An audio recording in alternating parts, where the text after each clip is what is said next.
Today I have something very interesting for you. This is an interview with the first place winner of the Denver WCQ Regional, Sean Schneiter, the legend, playing Yummy Fiendsmith. If his name sounds familiar to you, that is because he has already been on this channel before, getting top 32 in the previous format with White Forest, my favorite deck and the favorite deck of many of the viewers on this channel. This is not just a regular deck profile where people say, oh, I played this card because I wanted to. This is a very specific interview with lots of targeted questions, so if you want to know how a top player decides what to play in a deck and how he thinks it faces into the current meta, then please continue watching. By the way, super quick note, guys.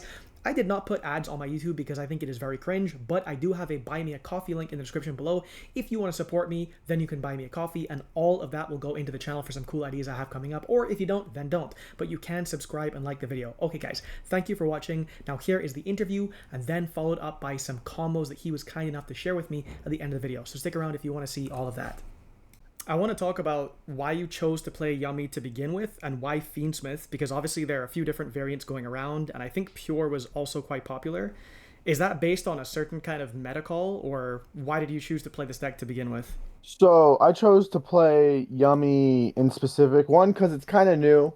I actually really enjoy this deck. It kind of plays a little bit like White Forest. It's like a toolbox deck where you can kind of pick and choose what effects you need at a certain time. And it kind of goes back to Striker as well. They're all toolbox decks. I've all enjoyed all three of these decks a lot. I didn't think I was going to enjoy Yummy as much as I did, but I'm probably going to be playing this quite a lot this year. And I also chose to play it just because the deck is also like stupid strong and it is like really resilient to a lot of different things. As long as you build into its weakness of people trying to remove your bodies, then I feel like the deck is pretty unbeatable. The reason I chose to put the Fiendsmith cards in there as well is one of the deck's weaknesses is board breakers, and so Fiendsmith Desiree just makes them have to open two because you always are searching surprise in your combo if you can ever help it. And so if they activate like a Dark Ruler, you can go chain surprise to apply whatever effect you want to someone from graveyard or return a field spell or whatever. And then you can chain the Desiree.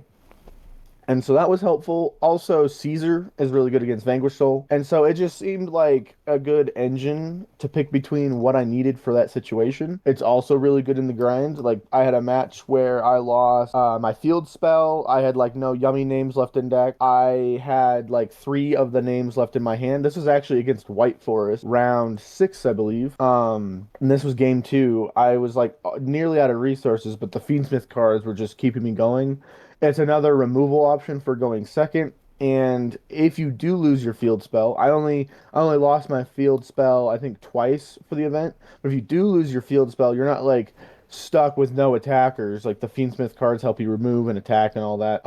Additionally, Fiendsmith Sonkt is a level one and Requiem is a link one. And so they do have a minor amount of in synergy. Like if you open Lacrima and Sonkt, that is full Yummy combo. It's kind of like the Engage with Hornet drones. It's another engine that gets you a link one on the board and it helps you play into opponents' interruptions. Like I remember used Sanct first to summon Requiem, and then used Requiem, and they ashed that, and then I just dropped an Obedience School and won the game. I wasn't able to attack that turn, but I was able to do full Yummy combo, which is what you want to do. I also noticed, kind of like the last interview we did actually, that the non-engine is pretty specific here. So before I go into the other questions about the rest of the deck, like your actual engine choices and side deck and all that type of stuff, why did you go for this breaker style approach also with the thrust stuff?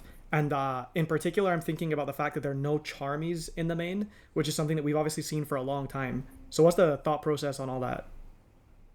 So the thought process behind the Charmies is one, I didn't think Perulia was actually that good. Like it's pretty decent in the Yummy, and people think it's decent into Vanquishal, but that's only if you're playing like a metric amount of hand traps. Like you got to have like 18 of them. Otherwise, if you Perulia them, you're just gonna get Paradise Smashered, and they're gonna give you like three draws. So. I didn't want to Perulia Vanquishal, and Perulia is not. It's still good against Ryziel, but Mitsurai is not going to be as represented. That's why I just have the Fuwas in the side. So I can side Fuwas when I'm going second for Malice and for Ryzeal and other extra deck spamming decks. I even side Fua into the Yummy Mirror because then I force them to do not full combo, and yes, they still get to do a lot of their interaction on my turn, but they still give me one or two draws, which is a lot in breaker versions because one or two draws is just you draw two breakers and you're breaking the board. I didn't think that Fua was main deck worthy just because of Draco Tail and Vanco Soul, because I don't know, it seemed like I didn't need it in the main deck when I was testing, and I didn't miss it in the main deck at all. So that for the Charmies, I felt like the Fua in the side was enough. And the reason I chose the non-engine that I did, I'll start with the hand traps I ran. I ran Ash, so because it's generally decent into a lot of things. It's still good against the Mitsu cards when they're trying to revive. It's still good against um it's not really good against Malice, but there's like you can hit like the Imp TP07 trying to remove one of your bodies, which is nice. And so Ash is there for Charmies on your turn mostly. And against Vanquish Soul, I'm actually siding this out for the evenly matched. And the imperms are there to hit like the problematic things of the format. If somebody's trying to Protoss you, imperm can maybe give you a shot at negating that. If they're trying to Paradise you, from what I found, if you don't activate a hand trap, and they go for Paradise, like almost 100% of the time, there will not be a Lupus under that unless they found some like wild line. And so the imperm can just negate the Paradise. That way you have an option to play. Additionally, if they're going like normal Ryzen line to go Ryzen, Surge, go into Rock, and then summon Mad Love from the hand, imperming the Rock there is like pretty good because you do want to try to cut them off a field spell and the counter, or not a counter trap, the regular trap, if you can. And so in certain hands, depending on how they've sequenced their turn, Ash on Mad Love isn't terrible either, just denying the field spell, denying the extra name the field spell gives them, and the trap. But that is risky because then they could just ease into you. But it's like, depending on your hand and their hand and how they've sequenced and what they've revealed so far, Ash on Mad Love could be pretty good. As for the breakers, they just feel correct. Droplet, I think, is like the best card in the deck. It just does everything in every situation. Like I got Dark Rulered one of my games, and I used Droplet to send the Synchro off the board, and then I used the Quick Play Surprise to revive the Synchro, and then I had full combo again on my opponent's turn. And so Droplet is the breaker. It's also a good card to set, and it allows you to do some silly stuff. This wasn't at the tournament, but this was at the OTS Championship last weekend. Someone Daruma cannoned me, and after I had used Obedience School, they Daruma cannoned. I used Droplet to send all three of my monsters to negate all three of theirs because they were playing Odeon. And then after that resolved, I activated a second Obedience School. So it just lets you do whatever you need to from my experience. The spell card Monster Reborn is like really good. It's an extender because it puts a Yummy back on board, which is all you need. It's also an interruption into a lot of the decks, which is quite nice. And so it's like flexible, and the monster you keep is permanent, and so um like if you take a Murakuma when it's trying to revive and you just leave it on your board, now you have the hand looping stuff.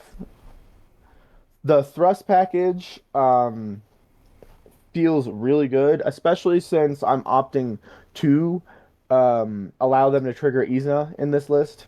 And so thrust for Black Goat, if they're trying to hand trap me, Black Goat was really good. It's exceptionally good against Vanquish Soul because if you're going first and they use a hand trap or they activate Izuna or Holisu, you go thrust for Black Goat, and then on their turn, You black goat what is like the most relevant, or when they're sequencing, like say if they go Holly Sue, or they're trying to use a tag out, or they're trying to summon a rosin, like they go stake your soul, reveal, whatever. You can call what you need. You kind of have to pick and choose what's good because there's no true like one call. But then if you're able to stave off what they're doing on their turn, what's really good about black goat is on your turn you have the graveyard effect to call Holly Sue or whatever is going to come out on your turn when you're trying to make the final push. And so Black Goat's really good against that deck. It's also just good in general, like it's a strong effect. Um, Talents, of course. The main deck Feather Duster was really good. There's like Yummy, Vanquish Soul. You just Dustering the Vanquish Soul board is good. Dustering the Yummy board is really good. Call by the Grave, obvious reasons. And then the two Dark Rulers was really good. Just even I really liked Dark Ruler Vanquish Soul board actually because if you do Dark Ruler as your first action, you turn off Rock, you turn off what other names you put on board, and you turn off all the canine cards that they may have seen. And so you have to deal with basically what they would be doing if they were turn zeroing you, in addition to the trap if they got there. So if they got to the trap, you have to deal with the trap, and you have to deal with just whatever they have in their hand, which could be like a Holly Sue for Ryzen or whatever. But the Dark Ruler turns off a lot, so you're able to start picking the resources and kind of evening back the resource gain. And what about, so you mentioned spell card Monster Reborn as part of the non-engine, but obviously this card can kind of flex too as being kind of an extender. And I was gonna ask, in terms of the non Fiendsmith, non Yummy stuff in your engine, how standard do you think playing a card like spell card Monster Reborn is as an extender? And group Sangan in together with that as well, because I've seen that some lists don't play this and some lists do play it. So how do you think of those two cards as more like engine cards together, and whether you actually have to play them or not? So Spellcard Monster Reborn is like it does whatever you need it to. Because it is just Monster Reborn at the end of the day, and you just want yummy names. So if they're like removing your yummy names, you can Monster Reborn it back, and that's just basically it's a Hornet Drones almost. It puts another name on board.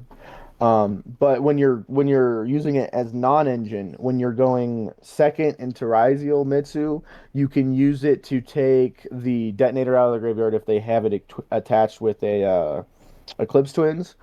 Or you can use it to take the Murkumo. If you're against Malice, you can take the White Binder out of the graveyard when they're trying to do GWC or March Hare. If you're playing against Vanquish Soul and you're going first and you trigger Izuna, because you will trigger Izuna, you can take the Lupus out the graveyard. If you're going again, it just has so many applications because if it's just a DD Crow that gives you a body. Um, and for the Sangans, I was on Engage, which it is good. Engage and Hornet Drones is really good. It's another way that's not like your normal summon to put bodies on the board for your Yummy combo. But what I was running into, if I got drolled on Engage and I had no names, that was just it. I did not have like a combo. Additionally, it kind of conflicted with the Fiendsmith cards because if I wanted to activate Sonked, I couldn't activate Hornet Drones and vice versa. Which you could say you could do that first and hoard the Hornet Drones as an extender, but it was just kind of awkward. It wasn't terrible. It was kind of awkward to have the Engage and Hornet Drones in this list specifically because it also conflicts with the Obedient Schooled. So I didn't want three engines that conflicted with, or three cards that conflicted with each other. I just wanted the two. Um, and what's cool about Sangan is if I open Sangan plus name, then I can search a card like Ash Blossom as an additional interruption, or post side I can search Ghost Bell, which is really good in the mirror and like Mitsurai and stuff like that. Um, and so the Sangan felt really good. And if I get drolled on Sangan search, I still have like a yummy combo. So that was the other thing. Sangan played really well. It was decent. I know going second, I would side out maybe one copy, so I have less So if I could just fit more non-engine in. And the other thing about triggering Izuna with the Fiendsmith cards, because I know people keep um, being concerned about that. Actually, when I'm triggering the Izuna, I have two of the Yummy Synchros on the board already, because I go Cupsy Search, and then the next thing I do is Lollipo to summon two. And so that summon two makes the Moon of the Closed Heaven. So by that time, I've got the two synchros. And yes, sometimes if you open Fiendsmith, you can't do this. But if they go Izuna after you've used Engrave It or Revive from the graveyard, you just chain one of your synchros and you bring out Cookie, and Cookie pops the Izuna as in chain. So it's chain link one Cookie, chain link two Izuna and Ascend. And then you don't have to deal with whatever rank five they get out. You just have to deal with a Typhon. And so that's a way that you don't have to deal with the Izuna on your turn. Okay, that actually, I think Sangan. Well, did you think that there was going to be a lot of draw? Because I'm thinking of all the things that you were talking about, being able to play through or play around a bunch of things better than the Sky Striker package. This sounds like Sangan is pretty solid, like maybe even just like a default three of, as opposed to some other things. Is that like obvious to you at this point?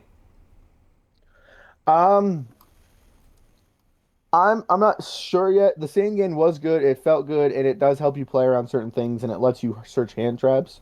But I don't know if it's um to the point where it's like supposed to be standard or not yet. I'm still playing around with it. I'm gonna try a couple different versions again with like Hornet drones again. I'm just gonna like explore the deck some more.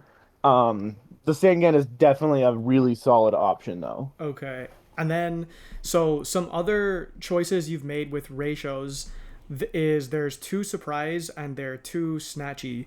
So I think initially when people were looking at combos for this deck, there were some really long extravagant combos that really wanted you to play three snatchy, or people were saying that for the grind you would just want to have three snatchy.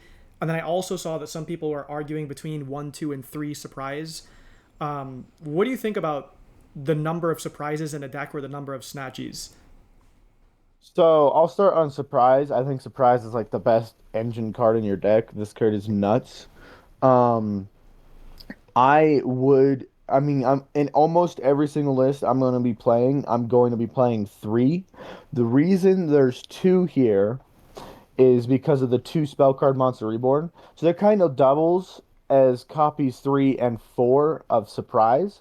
And so that's why I cut Surprise to two, because I had two additional copies of the most important effect on Surprise. And so two was fine, but three is definitely really good as well. I think if you're playing one surprise, that is just incorrect.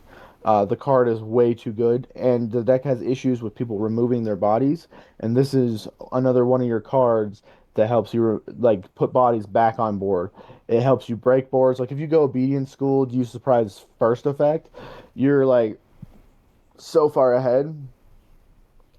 And so that's why I'm on two in this list, but I jump back between two and three a lot.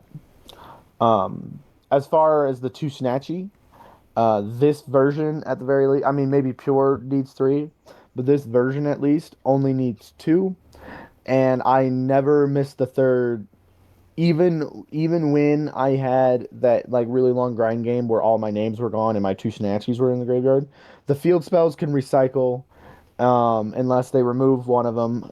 But like I never needed a third for any combo. You only ever need two for this combo, and it's just fine. I never needed a third.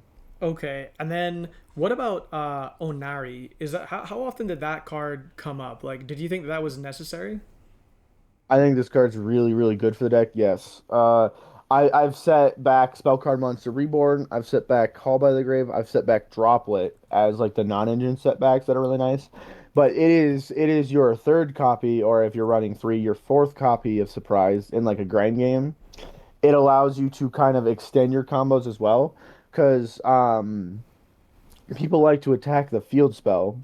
And so if you have minion on the board, you can go surprise, revive one of your names, use the sequence and that name into the Onari, reset your surprise so you have it for your opponent's turn, and now the Onari is protecting your field spell. In addition, it is also kind of a pseudo interruption, because if your opponent decides to start interacting with your board, or they, if you know they're going to have to kill it eventually if they get that far, you get to destroy a card. Hmm. Okay. And And so the the Inari was, well, you mentioned the field spell there. How important was the field spell being removed? Because in pure, that was one of the things that like Triff and other people have spoken about is one of the lose conditions. Aside from Onari, you also have the Fiendsmith engine. So like, how important is that to your game plan to keep minion in play? well, you always want to have access to minion. If you get it removed, that is unfortunate. But I do still want to protect it. Like I use the third effect of surprise to return field spell to hand a couple of times, just because you want that card. It makes winning the game extremely easy. Um, and I think it is really important to keep it protected. But that game where because I got it like banished a couple of times, the game where I got it banished against the White's Forest player, I was just using a Croaky to continuously pop cards and stuff. Like a Croaky is just as good as a field spell as minion for different situations. And I know some people are like cutting a Croaky, and I don't agree with that. I think that card does quite a lot of what you need it to, and it also helps you go second. Like if I'm going second, I have a Croaky in my hand, I'm like not upset. I can use that to start pushing interactions. It's also an extender because if they remove one of your body, like if you start a Croaky and they remove your body, you get to summon another one. And so I think both field spells in tandem are really good.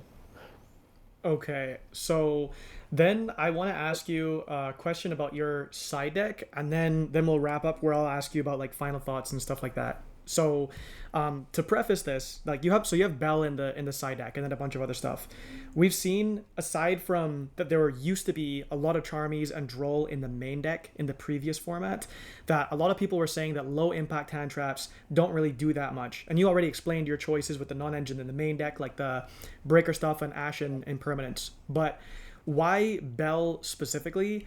And then looking at the rest of your side deck, how does that fit into your game plan? I mean, I see pretty obvious that there's like Featherstorm with Fucho and Thrust, but like the other more specific choices, like I would say Evenly and Bell. Why those cards? So I played Bell over so because I took out Joel and Lockbird, because I didn't think there was going to be as much of a need for it.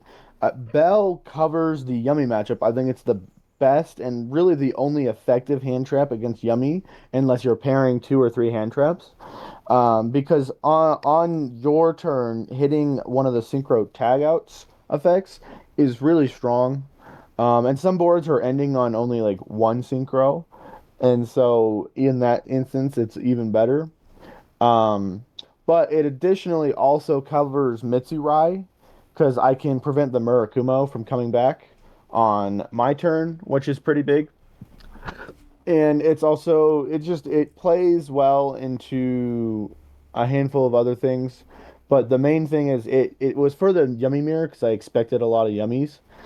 But it also covers other matchups. As for the evenly matched, it was mainly for Vanquishal because evenly matching their board remove it's kind of like darker luring the board. You remove like five interactions, including the trap and the field spell, which is nice. But I also cite it in for the Yummy Mirror because if I am going to evenly you, and you kind of have to bait the Herald if they're on the Herald, or have like a breaker for it. But if I'm going to evenly you, I'm going to gain a lot of advantage from the resources you now don't have in your deck. And at that point, I'm going to set up my board and we'll have, like, I just expect the better Yummy player to win that game from there. Um, and then I was siding evenly matched into Mitsurai as well, because you can just get rid of a lot of their resources there too, and then you're a one card combo deck, so you can it's just another board breaker that is mainly for Vanquish Soul, but it covers other things if you want to side it in. It's also really good in the Draco Tail. Because their spell negate is just a spell negate, and so you can evenly their board, and you remove their spell or whatever. If they choose to keep one of the traps, then you remove the other one, and you remove their monsters and whatever back row they set. Or if they're like playing on your turn, you remove their follow ups. And so evenly was just a pretty solid card. Going forward, I think I'm going to cut the Lancias for Lightning Storms because Lightning Storm into like I got hit by Clockwork Knight Rivalry from a Kanon Krishnan. That was tough. And so I feel like even more Feather Dusters is probably good, especially into the mirror because just wiping their back row helps you start playing a lot and gets good for Vanquish Soul too. And so I'm probably going to put two Storms in the place of Lancias. And I don't know what I'm going to do for that last slot yet. But yeah, that's the reasoning behind the evenly matches because it hits the Vanquish Soul board really well.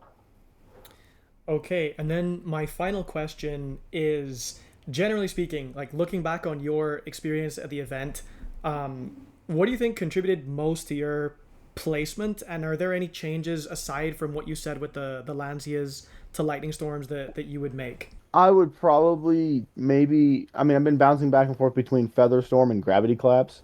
Because if you Featherstorm, some decks can still do a lot of play. Like if I activate Obedience School and make a Snatchy and pass versus a Featherstorm or like a Paradise Smasher. Versus Gravity Collapse prevents summoning for the rest of the turn. And so I've been bouncing back and forth between those for my going first cards. And as far as the placement, I will say the Fiendsmith cards performed quite well. Like normal summon Lacrima going to Requiem is like such a strong starter that people like have to interact with. But and then you have yummy cards in hand.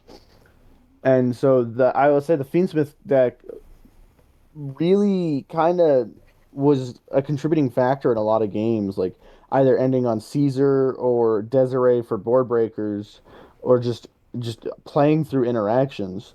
Additionally, if you open Engraver, you get Caesar and Desiree, and then your board's just pretty unbreakable. Okay, that sounds great. Do you have any other final thoughts you want to say, or do you think you've covered everything? I think I've covered most of everything.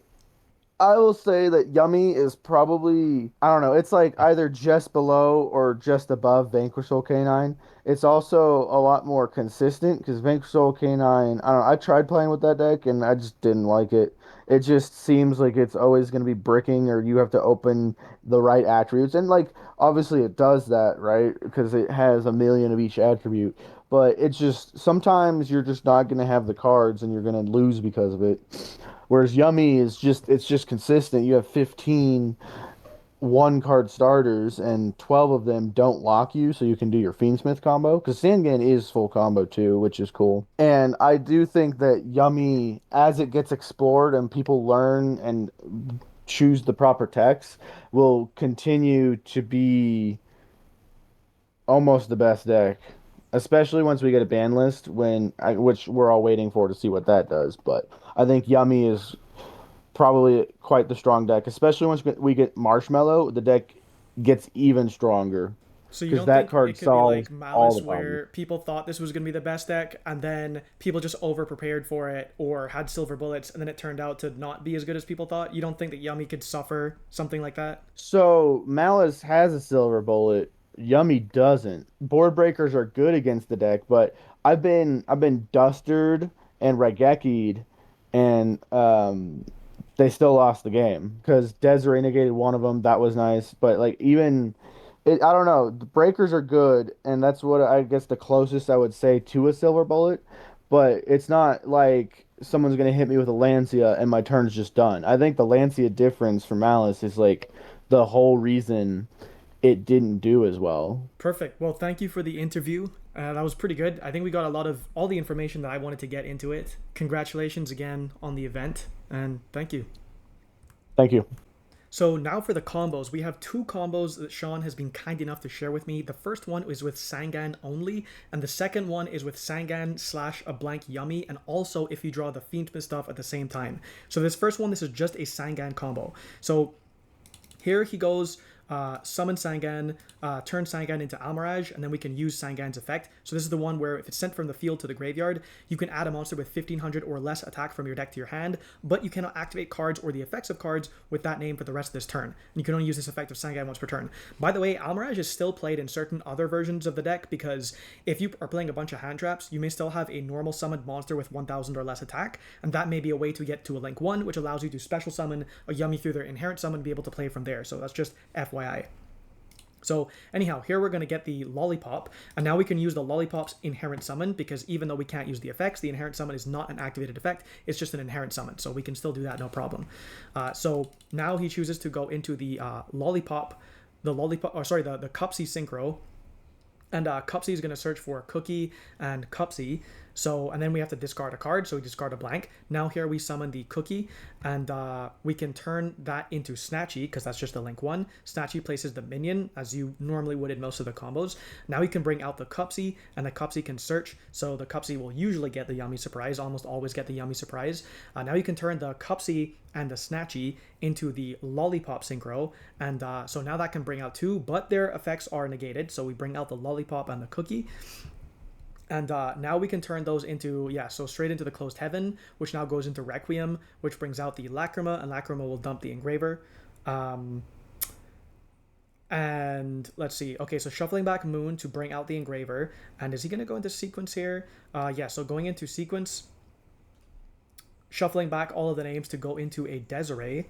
And let's see what if he links off something else now. So he goes for the Surprise and brings back out the Cupsy, turning Cupsy and sequence into Onari. Oh, so this is a really cool thing.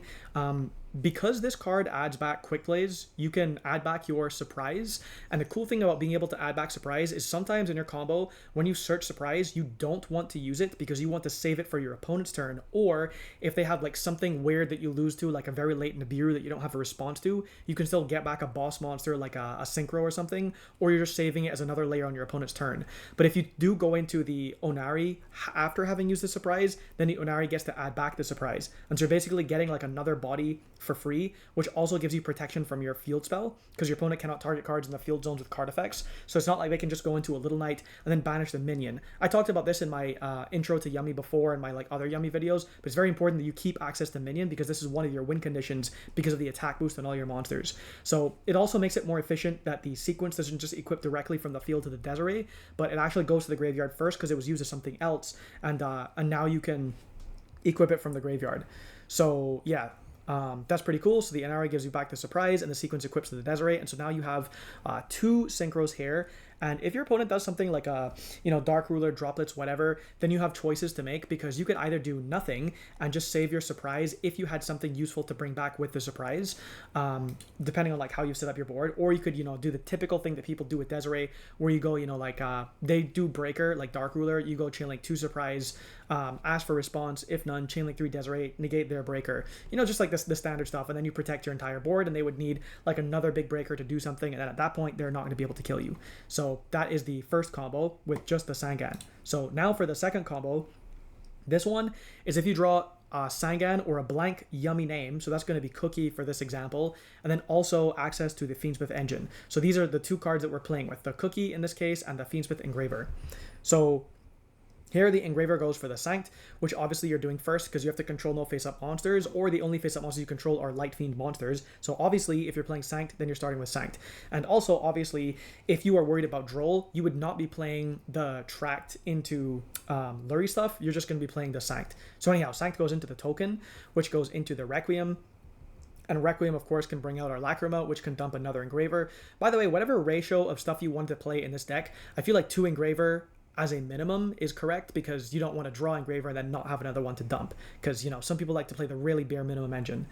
Anyhow, so here you equip the Requiem and go into the Necroquip Princess. So this is usually if you're going to go for the Wave High King, and so now you can go into the Wave High King, and then the value of this is that you haven't committed your Yummy engine to the board yet, and you get that protection from Nib or whatever, they could be waiting to drop like a Holy Suit and try to snatch steal your Yummy body, because obviously Yummy is kind of susceptible to spot removal, and especially if it is a steal as opposed to just a pop, and that can be pretty hard to deal with, because then you can't just bring it back with like a hard drawn surprise or something like that. So yeah, just keep that in mind. So now we go into the Snatchy. Snatchy places the minion, which we will almost always do. We bring back the cookie with the minion, and now we can turn those into the Cupsy Synchro. Generally speaking, I feel like Cupsy first is usually better, but I know that in some combos, people like to go for Lollipop Synchro first because it gives them 2 bodies immediately. But I feel like it's a little bit more risky into different types of interaction, so I feel like going for Cupsy first is usually the safer play to make. So we're searching for the Cupsy and the Lollipop, and now we discard one, and then we bring out the Lollipop. We can go back into another Snatchy, bring out the Cupsy, and Cupsy will search for the surprise, because you basically always search the surprise off of that. Now we can go into the Lollipop Synchro, and then that can bring back 2, but their effects are negated. So here we bring back the Cookie and the Lollipop, and now we are going to go into Closed Heaven, and Closed Heaven and the Lollipop Synchro can go into the sequence. So the cool thing about this play is, if you look at the field, we do have an Engraver stuck underneath the Wave Hiking Caesar because we started with the Fiendsmith stuff. But in the graveyard, if you look, we have Engraver and then also 2 other additional Light Fiend monsters. So even though we went into the Wave Hiking Caesar already, it doesn't stop us from using sequence to still go into the Desiree. So we shuffle back all the Fiendsmith stuff from the graveyard, and we make the Desiree. Here, there's going to be the Surprise. Surprise is going to bring back a body, and then Sequence and Lollipop into Onari, which is going to give us back the same Surprise that we just used, and also protect with the field spell. And so now we can more efficiently re-equip the Sequence. So I think this is a pretty cool line, because the issue with using Surprise normally in, like, let's say like a very basic pure version of Yummy is that if you use your Surprise and then something happens to you, like a big nib or whatever that you can't necessarily recover from, there's nothing really for you to do. So this way, you have already placed, your Wave Hiking Caesar on board, and so you already have ways to play or to defend yourself against interactions. So it feels a lot better to use your Surprise in this case, because you are going to be going into Onari that will immediately give it back. So I think this is a pretty cool play. So those are the 2 combos. That's the last thing I wanted to show in the video. This is all from Schneiter. I did not make these combos myself. So again, shout out to him, and thank you guys for watching.